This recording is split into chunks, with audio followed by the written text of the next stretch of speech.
prime cut ribeye in the sous vide indoors. Here's why. Hey guys, here's a view off my front porch today. Yeah, I think today we're going to be Grumpy's Great Indoors. Let's go cook something inside. Gosh, it's cold. See you in a minute.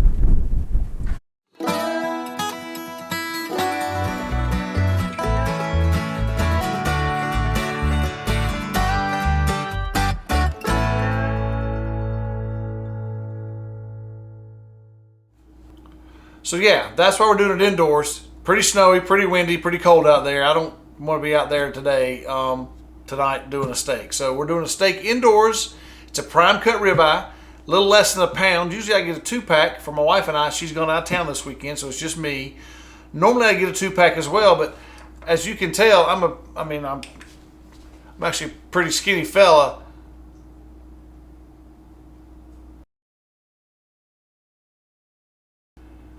So one's all I'm going to need, but we'll go ahead and get it salt, pepper on it, cook it in the sous vide at 132 degrees for 2 hours.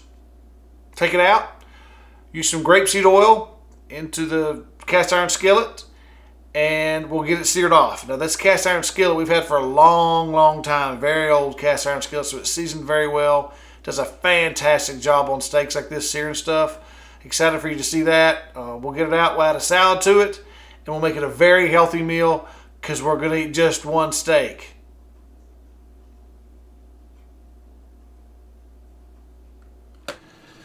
Alright guys, here's our steak. You can tell it's actually a pretty good cut. Got some good marbling in there. Like I said, it's prime grade.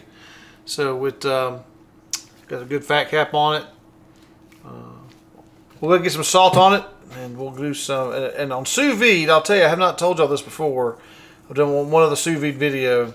It takes quite a bit of extra seasoning when you do sous vide, because it gets so much moisture in the bag, a lot of it washes off. So you got to make sure you get a good coating of whatever seasoning you want to use, whether it's salt and pepper or a prefab of some sort. Don't be shy with it, because it will come off a little bit in the sous vide while it's cooking. And that juices that come out of the steak will kind of tend to wash off the seasoning, believe it or not. So down here we'll just actually use the plate as a transportation method, so to speak. Okay. Then we're going to just take some fresh pepper here. We're going to grind up the pepper onto our steak. Both sides.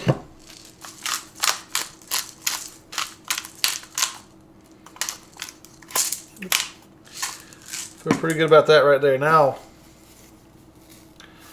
take my steak and put it down in the bag.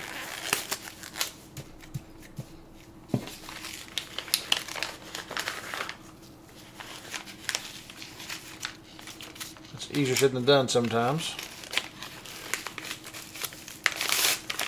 Now I'll clean off this edge a little bit with paper towels. I'll clean off this edge right here with paper towels, because it's got some steak moisture on there, some seasoning on there. I want to make sure it gets a good seal.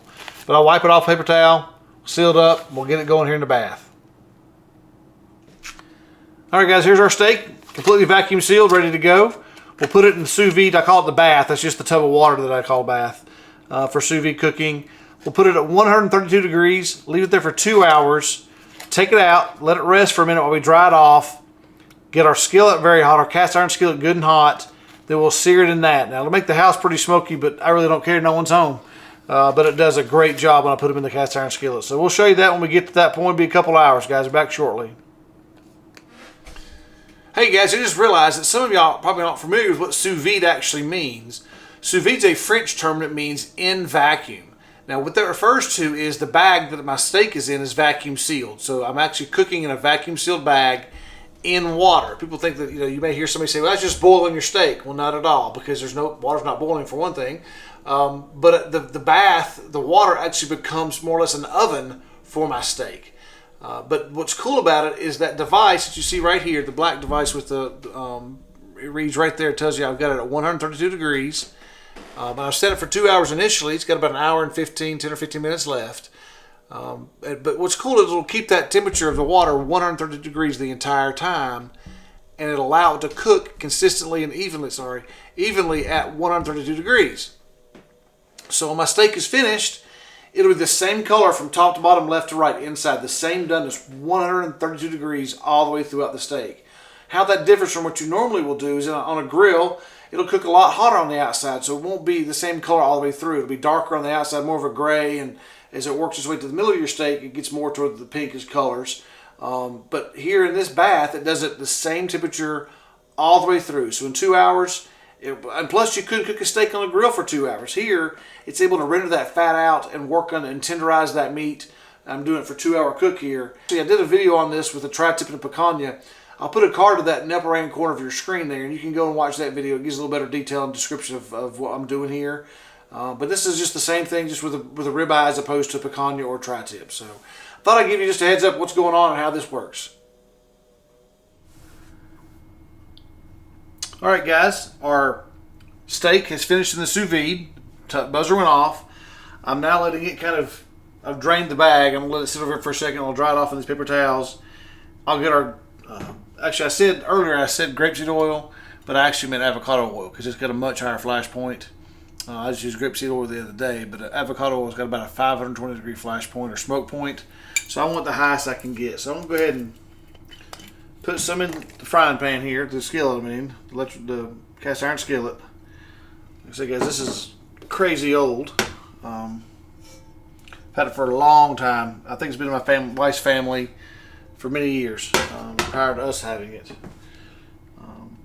Make sure I get plenty in there. Let it get heated up. This steak's gonna look terrible, which is, if you can see, looks terrible. It's gray. It looks just dead and old, but it's just because it's been the way it's cooked. That's why we're gonna sear it. Kind of dry it here a little bit because you really can't sear things with water all over them, so it's very very difficult to do so. I'm trying to do my best not to get, there's still pepper on there. I'm trying not to get the rub, the seasoning to put on there to come off. We'll let this oil get hot though, and we'll put the steak in there and sear it for roughly a minute and a half per side. But that's how we look. We'll look at it and see how it's going. It's coming up to temperature. You can see that it's much more thin now that it's gotten hot. The oil is much thinner, so we'll place our steak in now. Now I'll take this by hand actually, but you got to be careful when you do this that you let it lay away from you. Don't lay it towards you because you can get it splash on you really bad. If it sticks out of your hand or something, lay it away from you like that.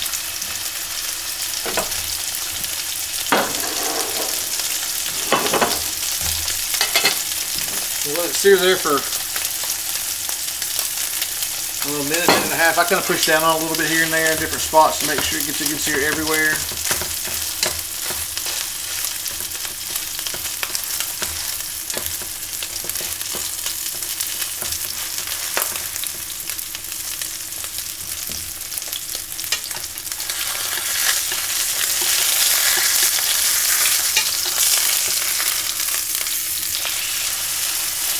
Oh yeah.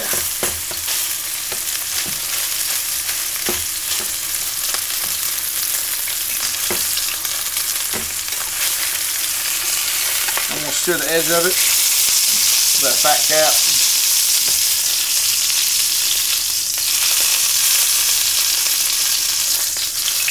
And now this side too.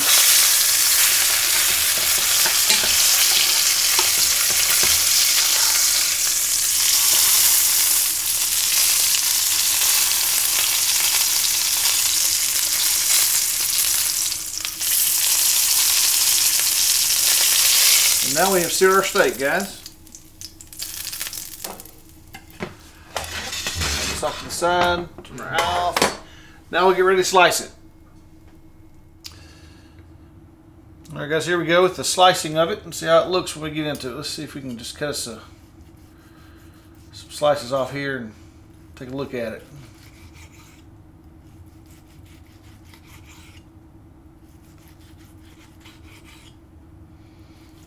Get right in the middle of this thing.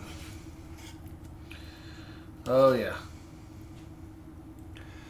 Very pleased with that. It's Probably a little bit more done than I would normally like it, but that's good enough. I'm very pleased with that. Now I'll give it a try.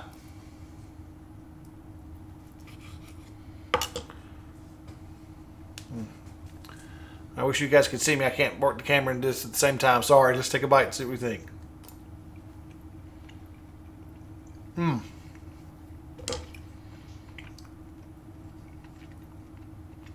That's phenomenal. Very well done. I mean, very done very well. Very content with the. Probably could use a little more pepper actually, but I'm content with it either way. I like the doneness of it. Like I said, it's a medium rare, maybe a little towards closer to medium, but just above medium rare. But I'm very content with that. So there we go, guys. At least we got something cooked indoors. With a snowy, wintry day like we've had, this is something we could at least do and enjoy cooking and eat some good food. I think next weekend we're going to be doing a Wagyu brisket on the offset smoker, so look forward to that. Look forward to doing that and enjoying some good Snake River Farms Wagyu brisket. So that'll do it for this one, guys. But I'll tell you what we will do. We will see you at the smoker next weekend. Y'all have a great weekend. Take care.